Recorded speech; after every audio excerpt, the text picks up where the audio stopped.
لله نحمده ونستعينه ونستغفره ونعوذ بالله من شرور أنفسنا ومن سيئات أعمالنا من يهده الله فلا مضل له ومن يضلل فلا هادي له أشهد أن لا إله إلا الله وحده لا شريك له وأشهد أن سيدنا ونبينا محمدا عبده ورسوله لا نبي بعده سبحانك لا علم لنا إلا ما علمتنا إنك أنت العليم الحكيم رب اشرح لي صدري ويسر لي أمري واحلل عقدة من لساني يفقهوا قولي أما بعد.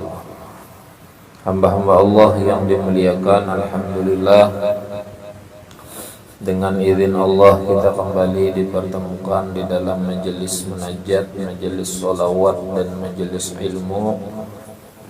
Mudah-mudahan hadirnya kita di majelis ini dengan niat ridho, ikhlas karena Allah akan memberkahi dan merahmati kita semua serta memberikan ganjaran pahala yang sebanyak-banyaknya. Amin ya rabbal alamin.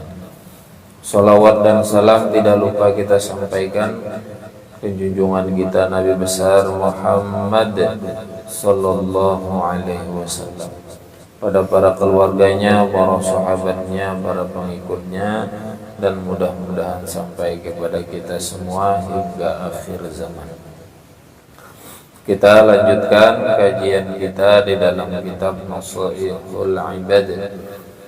Qala al-musannif rahimahullahu ta'ala wa nafa'ana bi'ulumihi fid dharain amin ya rabbal alamin. Wal maqalatu salasun, maqalah ke-30.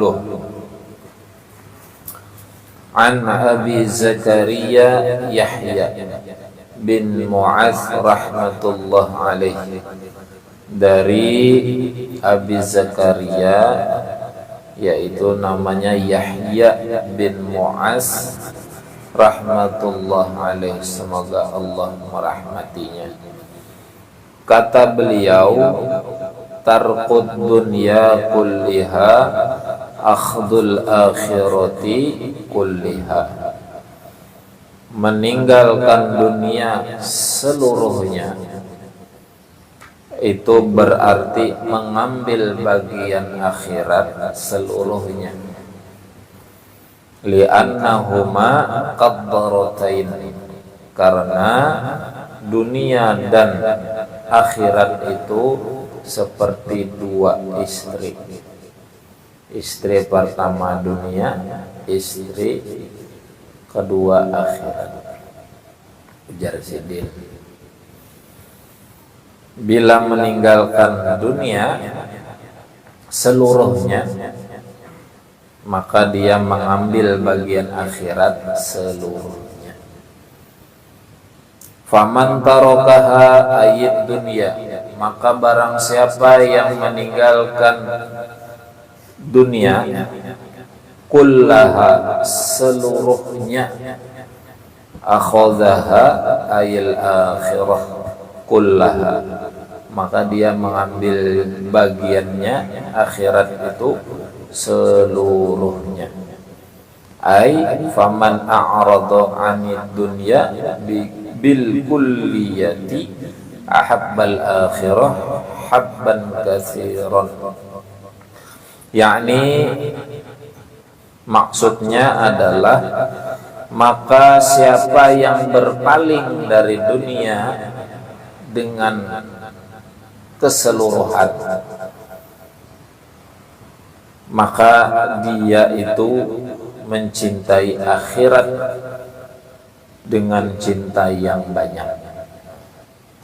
Orang yang berpaling dari dunia keseluruhannya, maka dia itu sebenarnya mencintai akhirat dengan cinta yang banyak.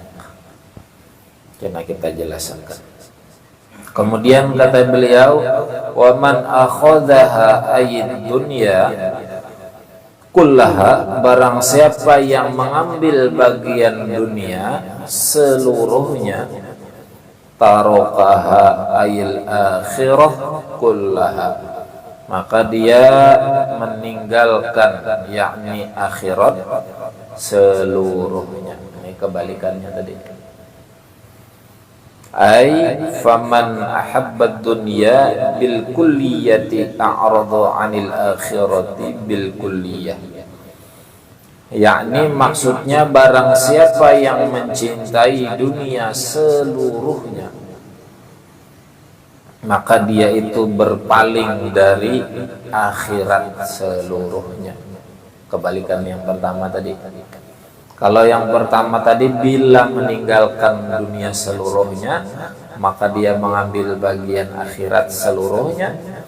Yang kedua ini kebalikannya, bila mengambil dunia seluruhnya, maka dia meninggalkan akhirat seluruhnya. Kebalikannya.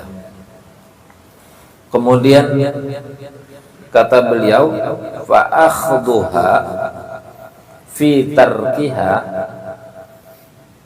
ay fa hubbul akhirati sababul i'radi 'anid dunya. Maka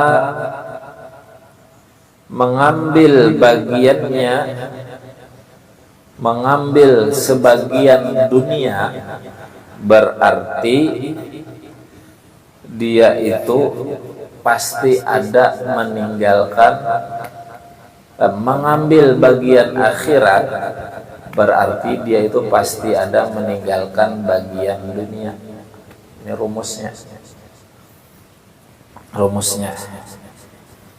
Maksudnya siapa yang mencintai akhirat sebab dia meninggalkan dunia, wa tarkuha fi akhdiha ay wa bughdud dunya bisababi hubbil akhirah. Nah, ini rumusnya bila inya itu mencintai akhirat, pasti ada bagian dari dunia itu yang dia tinggalkan. Rumus sudah. Sebab apa? Yang pertama tadi, bila seluruh dunia ini kita tinggalkan, maka akan mendapat seluruh akhirat. Yang kedua kebalikannya, bila seluruh dunia ini kita ambil, maka seluruh akhirat akan tertinggal. Maka muncullah rumus yang ketiga, bila kita ini cinta akhirat, pasti ada bagian dunia yang kita tinggalkan. Itu rumus. Kawalah paham. Jurah. Tunggu. Nah, rumus ini akhirat, ini dunia, sebelah kanannya anggap akhirat lah. Ini akhirat, ini dunia. Bila cinta kepada akhirat, walaupun pada seluruhnya, walaupun ada sebagiannya aja, pasti sebagian dunia ini ada yang kita tinggalkan. Itu rumus. Bila semuaan akhirat, ini 5 umpamanya, ini 5, semuaan akhirat kita ambil, maka dunia pasti kada kita gawi lagi semuanya. Itu. Tapi bila bagian akhirat hanya sebagian aja, 2 aja umpamanya, maka bagian dari dunia ada 2 juga yang kita tinggalkan. Ini rumus nih. Pahamlah, ini seimbang. Bila mengambil dunia semuanya, akhirat leput. Bila mengambil akhirat semuanya, dunia ditinggal. Bila setengah-setengah, akhirat setengah, maka setengah jiwa dunia tertinggal. Pahamlah, gitu. Jadi kita ini harus pintar. Nah, jadi itu pulang. Pintarnya apa? Kira-kira nang mana tujuan kita sebenarnya? Orang pintar itu bukan yang minum tolak angin. Tapi yang tahu ending hidupnya kena tuh, akhir dari kehidupannya tuh nah, bahagia apa tidak, itu orang pintar. Tahu ya. Orang pintar akan mempersiapkan akhir hidupnya harus bahagia. Itu orang pintar. Di mana akhir hidup tuh? Lain di dunia. Akhir kehidupan kita tuh di akhirat. Maka pikirkan kayak apa supaya bahagia akhir hidup kita di akhirat. Nah, itu orang pintar. Inya mampu memikirkan bagaimana caranya hidup akhiratnya kena bahagia, itu pintar. Jadi orang pintar itu kada cuma mampu berpikir bagaimana caranya berusaha, bagaimana caranya memanage satu perusahaan. Orang pintar itu kada cuma menguasai semua bidang-bidang ilmu, kada cuma itu. Jauh lebih dari itu. Orang pintar itu pikirannya panjang, jauh ke depan. Yaitu pikirannya itu sudah menembus alam akhirat. Kalau urusan menuntut ilmu ini kan di dunia, urusan begawi di dunia, urusan pekerjaan di dunia aja yang kita pikir dunia aja. Tapi ada yang berpikir tembus sampai ke akhirat. Kayak panik di akhirat kena supaya bahagia, itu pintar arahnya. Bila bayar dunia aja otak-atik menciptakan ini, maulah ini, membuat ini jadi hebat bang, hebat. Tapi di situ-situ aja. Amun inya kada bisa memikirkan apa yang dibuatnya ini bisa bermanfaat dan bisa menjadi modal akhirat, situ-situ aja. Pencipta lampu ini siapa? Hah? Siapa ngarannya tuh? Smith. Iyalah.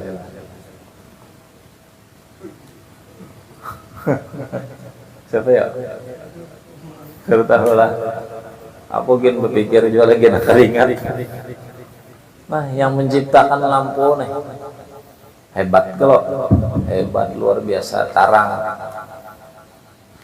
Yang menciptakan lampunya muslim apa ada? Nah, kadalah. Berarti amun kita menyambatnya nih, pintar apa kada? Kawa menciptakan lampu, pintar, hebat kalau pintarinya pada kita. Ya kalau pintarinya, kawa menciptakan lampu. Nah kita yang sudah ada lampunya aja, kawa lamun pati, kawa molah lampu pada kawa. Berarti pintar penemunya. Tapi di situ-situ aja, sebatas situ aja. Seandainya inya dahulu berpikir kayak apa caranya hidup di akhirat bahagia, maka apa yang diciptakannya itu dijadikannya amal jariah. Tentu syaratnya kita harus beriman bang, ya kalau dipikirkan. Atau kita muslim jauh umpamanya, kita seorang muslim mampu berolah pesawat, tapi diiringi dengan kita ini memikir akhirat juga. Beolah pesawat itu kan dunia, ya kalau gasan terbang ke sana kemari, dari daerah ke daerah, dari provinsi ke provinsi, negara antar negara, itu kan dunia toh. Tapi amuninya berpikir, oh ini bisa jadi amal akhirat, itu jauh lagi lebih pintar lagi itu. Kada hanya sekadar bisa menciptakan pesawat, yang bisa digunakan orang, tapi inya mampu. Kayak apa caranya yang diciptakannya ini bisa menjadi amal akhiratnya, sehingga hidup di akhiratnya bahagia. Nah itu yang hebat lagi. Bila asal ciptakan gitu ya, tanpa diiringi dengan niatnya ini kayak apa caranya bisa jadi amal jariah, kayak apa bisa jadi amal ini menyelamatkannya di akhirat kena. Mainnya situ-situ aja bila tanpa niat kayak itu, maka harus diiringi. Bila kita nih maka ada tahu pang di sini nih ada yang bisa bola apakah kena molah apa umpamanya baling-baling pasang di kepala enggak Doraemon tuh bisa terbang umpamanya aja kalau ada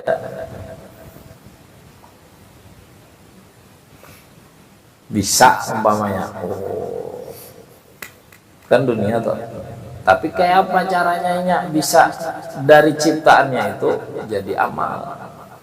Amalnya tadi bisa membahagiakannya di akhirat. Kayak apa caranya?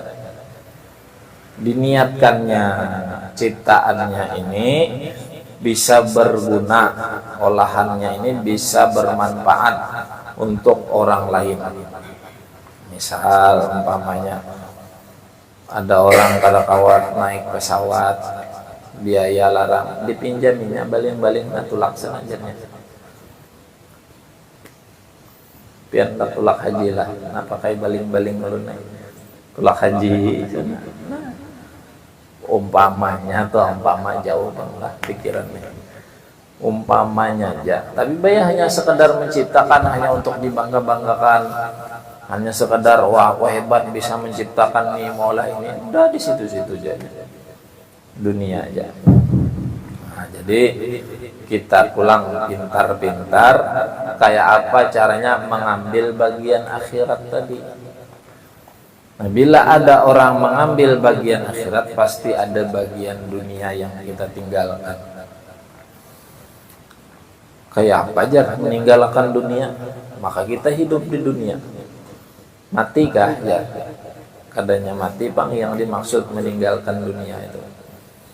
Nah, orang yang meninggalkan dunia itu dan mengambil bagian akhirat itu, bila kata-kata yang keluar dari mulutnya itu berdasarkan isi hatinya, yaitu apabila ujarnya, aku berusaha di dunia ini karena perintah Tuhan, perintah Allah. Bila dapat alhamdulillah, kada dapat kada apa-apa. Yang penting aku di akhirat nyaman. Itu ciri orang yang meninggalkan dunia mengambil bagian akhirat. Itu cirinya tuh salah satunya. Bila ada di hati kita tenang yaitu. Tapi bila mengambil bagian dunia, akhirat pasti tertinggal. Di hatinya nih harus dapat harus apa yang ada di dunia nih. Nah itu berarti mengambil bagian dunia. Bagawi mencari duit harus dapat makunah duit nih. Melihat orang sugih harus sugih juga. Ada lagi nang sugih sana pulang harus nang gitu juga. Nah itu namanya mengambil bagian dunia harus dapatnya itu. Nah. Tapi bila jadinya ya sudah mendapat alhamdulillah, namun kadang ada apa-apa. Ridho nih dengan tentuan Allah, yang penting aku di akhirat nyaman. Itu orang yang meninggalkan dunia mengambil bagian akhirat. Kayak itu mendeteksinya, mengetahui orang yang meninggalkan dunia itu kayak itu. Namun kita nih kira-kira yang mana? Apakah termasuk orang yang mengambil bagian dunia seluruhnya, meninggalkan akhirat seluruhnya, atau mengambil bagian akhirat seluruhnya, meninggalkan bagian dunia, atau separuh-separuhnya? kira-kira ini masih separuh-separuhnya. Ya kalau lah masih takutan bila ada berduit atau sakit ya, masih takutan dah. Ini yang kada dapat duit kayak apa, masih takutan dah.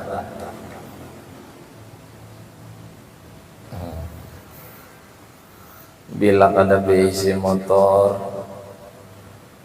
sambat orang uyuh lah, sambat orang kambat kawan nih, masih takutan kayak itu tanah. Tuh kita masih ada kalau rasa-rasa itu, berarti masih ada bagian dunia di hati. Tapi munnya ada bisi motor mah ada papai, biar hanya bisa beda. Sambat ya situ, ada papai. Bermotor ke masjid, bersepeda gitu, kawa jua ke masjid, gitu. Kalau bisa juga sepeda jalan gratis ya, jarang ada bapak. Dunia juga, siapa ada lawasnya berjalan batis. Nah, tapi bilang, aduh, kayak apa nih? Harus bisa motor nih, harus bisa sepeda nih, harus bisa mobil, harusnya itu nah yang maulah membuat mengambil bagian dunia, harusnya itu. Jadi jangan ya menkawat karena suatu saat ya alhamdulillah kadang ada apa-apa ya. Gitu. Itu ciri-cirinya. Nah, kita harus bisa menata hati seperti itu. Latihan pelan-pelan meninggalkan dunia. Makanya ibadah itu sebenarnya melatih kita meninggalkan dunia. Sholat, puasa, zakat, sedekah, haji itu melatih kita meninggalkan dunia.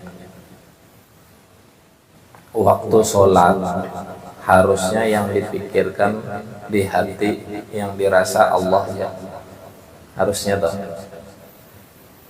Waktu sholat kada boleh apa-apa urusan dunia ya lah. Waktu sholat kada boleh makan, waktu sholat kada boleh minum, waktu sholat kada boleh berpander. Itu kan sudah meninggalkan dunia tuh. Dilatih di dalam sholat meninggalkan keduniaan. Latihan sebenarnya. Nah, hati fokus ke akhirat, ke Allah. Puasa kayak itu juga latihan meninggalkan dunia. Seharian mulai habis subuh sampai maghrib, makan kada, minum kada, menahan hawa nafsu, itu kan urusan dunia.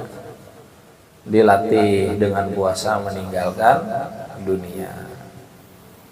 Zakat, sedekah, latihan juga meninggalkan dunia. Ajar Allah mau kadanya nih mengeluarkan harta yang kau beri. Bila rasa mah sayangnya nih, sayang nah duit nah diberikan ke orang, berarti orang tuh bengkut lawan dunia. Aku uyuh-uyuh mendapatkannya, uyuh-uyuh begawi, setahun begawi terkumpul duit sekian ratus juta, disuruh menunjuk ke orang sana lah. Bah, nyamanan ninya begawi kada inya di rumah aja. Aku uyuh begawi, rintangannya macam-macam kada. Nah, zakat, sedekah dilatih meninggalkan dunia. Mau kada mengeluarkan nih sebagian harta kita. Haji kayak itu juga latihan meninggalkan dunia. Berangkat haji yang ditinggalkan siapa? Kada alang-alang. Rumah ditinggalkan, keluarga di dalam rumah ditinggalkan, harta yang ada di dalam rumah tinggalkan. Latihan. Bahkan olahraga fisik di sana. Di haji itu olahraga fisik, ibadah fisik. Haji ibadah fisik. Mampu ada? Uyuh aja haji. Keliling di Ka'bah 7 kali, sa'i pulang 7 kali, uyuhan. Wukuf pulang jar di Arafah panas saja. Mapa juga. Kena jar orang menawak batu, melempar jumrah. Apa aja di sini gin kawae menawak batu. Mana membuang duit di sana ke itu aja berkeliling, putar.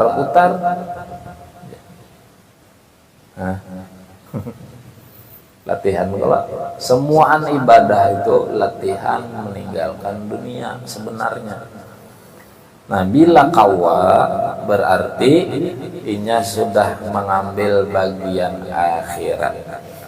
Dengan ibadah tadi itu sudah mengambil bagian akhirat dan meninggalkan dunia. Nah, itu maksudnya. Dengan ibadah yang diperintah oleh Allah, dilaksanakannya ibadahnya berarti mengambil bagian akhirat, meninggalkan bagian dunia.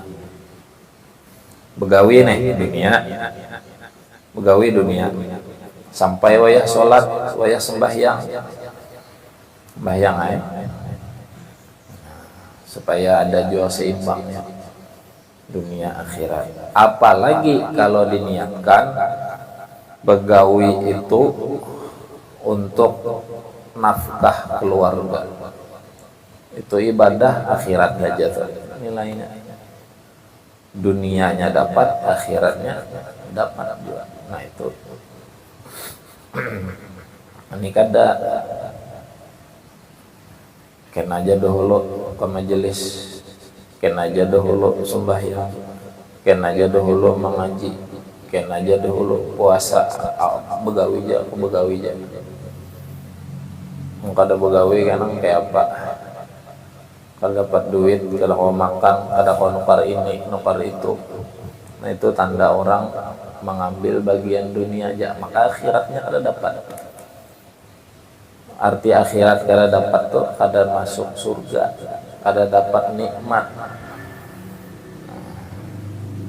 Lah pintar-pintar, cerdas lah kita nih berpikir kayak apa gerang caranya supaya dapat bagian akhirat. Kayak apa caranya? Berarti semua gerak-gerik kita, semua aktivitas hidup kita kalau bisa bernilai ibadah. Bila kada kawa Bang bernilai ibadah, jangan kada kawa semuanya, harus ada yang bernilai ibadah. Nah itu, maka ada kaidah usul fikihnya tuh. Bila tidak bisa mengerjakan semuanya, kerjakan sebagiannya. Bila tidak bisa meninggalkan semuanya, tinggalkan sebagiannya. Itu kaidah sudah. Bila kada kawa bernilai ibadah mulai bangun guring sampai guring, harus ada di antara itu yang bernilai ibadah. Hidup sehari 24 jam. Kalau tidak bisa selama 24 jam itu bernilai ibadah, maka jangan sampai tidak ada sama sekali dari 24 jam itu kita tidak beribadah. Harus ada 24 jam. Karena awal belum ya 24 jam full beribadah. Ya sudah, berapa jam kawan? Separohnya 12 jam. Nah berarti 12 jam. Artinya apa? Jangan sampai luput sama sekali 24 jam ke tidak lalu nilai ibadah. Maka perlu pintar tadi. Pintar itu dari mana datangnya? Dari ilmu. Ilmu. Orang berilmu itu derajatnya lebih tinggi daripada yang tidak berilmu. Bahkan guringnya orang berilmu itu ibadah dibandingkan yang kada beilmu. Biar kada guring sembahyang aja kalah dari yang beilmu walaupun guring. Kalah sembahyang tapi ilmunya kan tapi ada tahu sembahyang aja. Ada yang beilmu alim guring. Nilai ibadah guringnya. Kenapa? Karena inya tahu ilmunya. Mulai bangun guring, nah bangun lah sembahyang subuh, kena hendak tulak begawi, niatkan begawi ini mencari nafkah gasan keluarga. Nah karena mencari nafkah untuk keluarga itu wajib hukumnya, maka bernilai ibadah kerja kita sehari itu. Seharian tuh nilai ibadah gawian. Sampai pulang waktu sembahyang bertambah lagi ibadah. Habis sembahyang lanjut lagi begawi, bekerja. Sampai sore bulik. Habis kalau sudah ibadah pekerjaannya, sore bulik ke rumah, sampai di rumah dengan keluarga lagi. Hibur keluarga, hibur anak istri, mun bisi anak bisi istri. Ibadah lagi itu menghibur keluarga. Kena makan beribadah juga dinilai ibadah. Kenapa? Karena di dalam hatinya diniatkannya dengan makan ini ulun beisi tenaga. Karena tenaganya digunakan untuk begawi, digunakan untuk beribadah.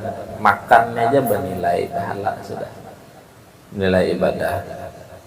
Guring ulang, ulun guring supaya isuk sigar awak, supaya awak nyaman, supaya kada uyuh, supaya isuk kada oleng. Guring supaya isuk bisa begawi, supaya isuk bisa beribadah. Guring kena tapi guringnya malam, jangan di sini guring. Mentang-mentang guring gulun nih, guring ibadah, guring di majelis lagi. Dua kali ibadah ulun nih, sudah guring ibadah di majelis. Di majelis luar biasa lihat ya. Mengaras gitunya. Mengkaya orang juga ajar majelis itu taman surga. Bila pang lagi guring di taman surga. Pintar.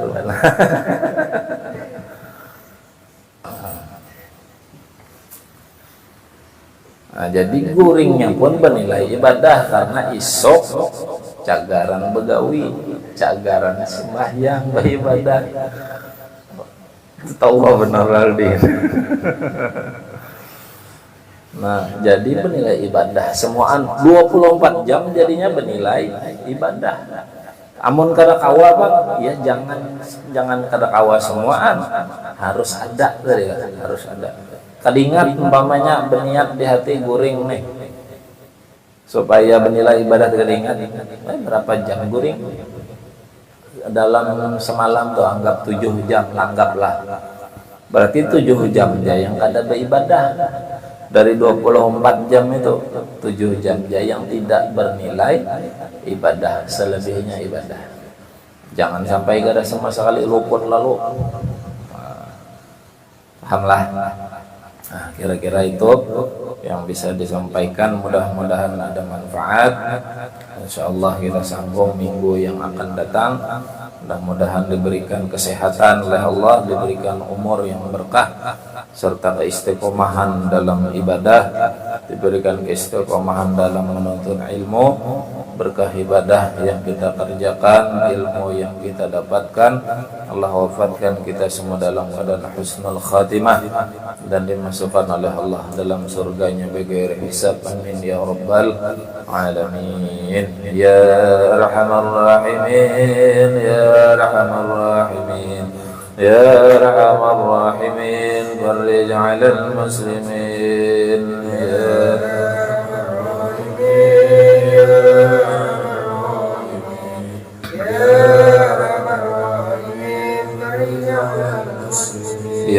ربنا يا كريم يا ربنا يا رحيم أنت الجواد الحليم وأنت نعم المعين